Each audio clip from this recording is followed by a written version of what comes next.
It's a solid win for us. Got contributions from a lot of players, 4 and double figures. I thought De Jesus really changed the game for us. Her attack mentality and breaking the pressure, and then certainly her ball security. We struggled turning the basketball over today, but she didn't. And so, to have 23 minutes against pressure and just have the one turnover, I thought really steadied us when she was in the game. And then, hit a couple big threes for us as well. So I thought she was a bright spot. And then Richardson as well. Reagan is so talented. It didn't feel like she played amazing, but you look at the stat sheet and she's your leading scorer and she's your leading rebounder. And that's the mark of a good player. I also thought defensively, for the most part, she was solid. So we continue to get good production off of our bench, which is necessary offensively. And I didn't like how we threw the ball all over the gym, and so we'll have to go back and look at that and see. We can't turn the ball over at this frequency and expect to win many games. So we'll have to go back and look and see where we can be better in terms of our ball security.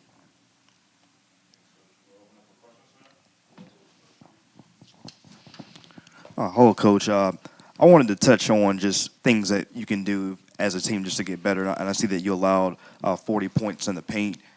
Is there any type of cause of concern going forward? I know you mentioned also during the preseason that you'll kind of focus on just being a smaller team, but having to kind of like facilitate and protect the paint area. Is there anything that you need to do, longevity, to kind of correct that mishaps? Definitely trying to keep the ball out of the paint is a priority for us, and scoring. I thought they did a good job of just kind of ISOing, old school, kind of back you down. They did that a lot, and they showed that on film before this game. We knew that. We didn't do a good job of holding our ground down there and guarding one-on-one in the paint. And that's something that I know from my memory of this game that I know that we can improve on. I'm sure there's some other scheme adjustments we could make. I'll have to look at the tape to see what exactly those are.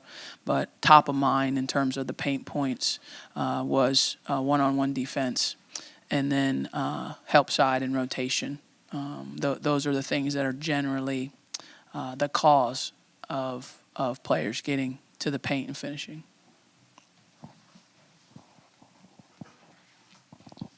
Hi, could you speak a bit to the importance of the bench in a game like this? I think Duke scored 32 points off the bench compared to Columbia's 6 points. We place a high priority on having multiple players in our program that can impact the game, and in sport in general and basketball for sure, everybody makes a way bigger deal out of starting than I believe they should. Your goal should be to be a player that impacts. And not that it's bad to have a goal of starting. That's certainly something that's worthwhile and worthy. But, the players that come off the bench across the world in different levels of basketball help you win championships, can help you win games, can help you, can change the flow of the game. And so I think having some potency on the offensive end off the bench is a luxury as a coach, because if the game is not going the way you want it, to be able to sub. And it was an immediate impact in the first quarter. I thought when we went to the bench offensively, I thought it was immediate with not just Woody and Toby, but also Vanessa and then also Alucci. They all came in that first quarter, and I thought changed the tempo of the game. We were a little bit lethargic to start, and we need to continue to work on that. But it is awesome to be able to have a group that can change the game. Hi, Coach. Jen Hadfield with the Next. You mentioned the interior defense, but kind of looking to the outside, you held them to 4 of 22 from 3. How much of an emphasis were there shooters coming in, and how do you feel like you did defensively in that area? Well, I mean, the results would say we did pretty good. I'd have to go back and look at each shot to see if it was a breakdown or they just missed. And sometimes you get lucky, with 3-point defense. They just miss. We definitely tried to pay special attention to 24 because she shoots a lot of them. She's a really good shooter. We lost her a couple on that rip action where they go to the handoff at the top of the key. We missed her twice there. But other than that, I thought we were tracking fairly well. We fouled 2 3-point shooters, and they got free throws out of that. So that was poor. I think it's just continuing to rep our habits and what we're supposed to be doing and how we try to take away the 3. So to answer your question, I think some of it was attention to detail, but I think some of it was just luck that they missed some open shots that they got. Hi, Reagan Richardson had a great scoring game, but also rebounding-wise. How important is it for guards like her and Ashlyn Jackson to secure boards? Very important. It's something we've emphasized to them all year that we need to have wings that can rebound. And so they've been getting that message for a while now. And they both have had some games where they've rebounded well. Certainly tonight, Reagan tying for the lead in rebounding is great for us.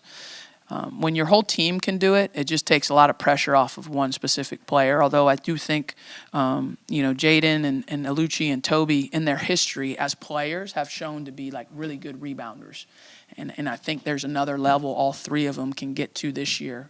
We saw a lot from Donovan early on the glass in terms of like double-digit boards, and I would like to see more of that again. I think Fournier, as she starts to play more, will rebound at a high rate. And then we know what Alucci did last year as a guard to lead us in rebounding. So we kind of need everybody, but that definitely was a challenge that we set forth for Reagan and Ashlyn to start the year, is to bring more on the glass. Certainly with the quantity of minutes they play, it's important that they give us rebounding. Hey, Coach, I know you previously mentioned learning more about your team through competition, not being afraid to go to, the opponent's arena and play them. Toughest non-conference schedule in the country, in my opinion. I think you reiterated that also weeks ago. You headed to South Carolina on Thursday.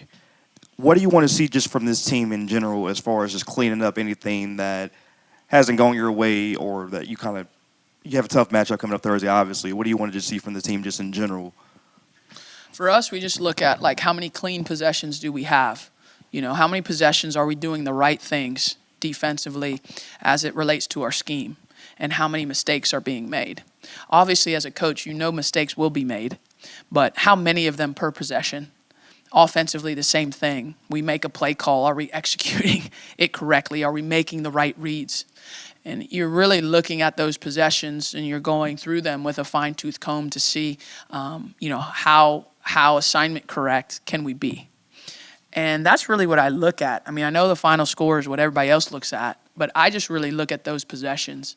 And so what I'm looking for on Thursday is how many good possessions can we have down there?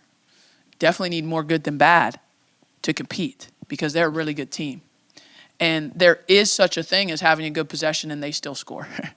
There is such a thing as having a bad possession and they miss. So we're chasing that. We're chasing good possessions. And if we can string enough of those together, that's what creates momentum in a game. That's what creates runs. And you have enough of those runs, that's what creates wins. It's not absolute. But it gives you consistency. And consistent teams win consistently. They don't win absolutely. We all wish we could make sure that we all won absolutely, don't we? We all wish we could say, hey, we're going to do this, this, and this, and it's a guaranteed win. That's not how life works. You don't win absolutely, but you win consistently. And so that's what we're chasing. We're chasing the consistency of performance. And if we can get consistency of performance, then I believe, and it's been true in my life, we'll get consistency of result. And that's what we all want in life, isn't it? We all want consistency of result, no matter what we do. So that's what I'm looking for on Thursday, is consistency of our process, consistency of our possessions, and result will be result, whatever it is. Coach, there aren't a lot of power conference teams who would be willing to do a home and home with Columbia. I've talked to them about their scheduling woes, so I know that's true. Why did you want to do this home and home? And do you feel like you got out of it what you were hoping to get out of it, whether it's just a tough challenge overall or an exposure to a different style? Like, how do you feel like it went for you guys? Yeah, this is my public service announcement. Any team that wants to play Duke will play you. Anybody in the country that wants to play us will play you. So we took this game because they're a fantastic team. We took this game because they can beat us. We went there. We'll go anywhere. We went to South Dakota. A lot of people don't take that game. We went to South Dakota State. We've been to Toledo. We've been to Florida Gulf Coast. We've been to all these places. So anybody that wants to play, just call me. If you don't have my number, which you probably don't, call someone on my staff. Okay? Not many people's got my number. I understand that. But just call me. We'll play. Because what you get out of it is you learn about your team.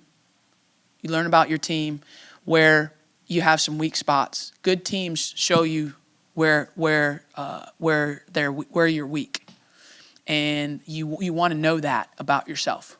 You want to know your blind spots as a team so that you can work on fixing them. If you just go through life and you think you don't have any negative things about you, you're a terrible person to be around. I mean, right? I've been around some of those people. They don't think they do anything wrong. I want to know what we do wrong. I want to know what you can exploit about us.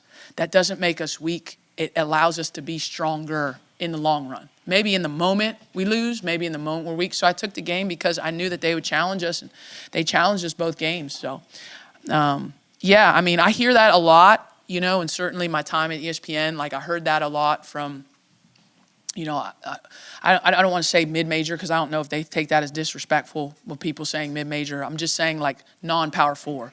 Let's call non-power four, so I'm not making anybody angry because I'm not trying to. Non-power four coaches, I hear that a lot from. They say nobody will come play you. Call me. I'll come play you. I've already shown that. Just call me. I don't want to hear. If I hear that from a non-power four coach, then it's because they didn't call me. Because I'll say yes to you. And I think we've shown that. We get a lot out of these games. Richmond was another place we went to. They're a good team. Richmond's a good team. I can't remember all the places that we've been, but in the last 3 years, we've been to all of them. We just said, hey, find the best non-power four teams and go play them. And that's what we've done. So we're always looking for it. We'll go to whoever. Oh, we're going to South Florida this year. They're terrific. Yeah, we're going to South Florida this year as well. So we like the challenge, and we're thankful that they were, willing to come here as well. We went up there last year, and thankful they're willing to come. So we'll play whoever. If you have friends that coach, just tell them, just let me know, and we'll play. They're good teams. They're teams that are of tournament quality, and I think you just get better when you play those types of teams. I just have never found how you get better winning game by 60, 70 points, playing a team that you're 60, 70 points better. I don't know how you get better. Maybe someone else does. Good for them. I'm not criticizing that strategy. Me personally, I feel like it's better when you play good teams and you get exposed. So we got exposed today, clearly, in a lot of areas, and now we can go back and work on them.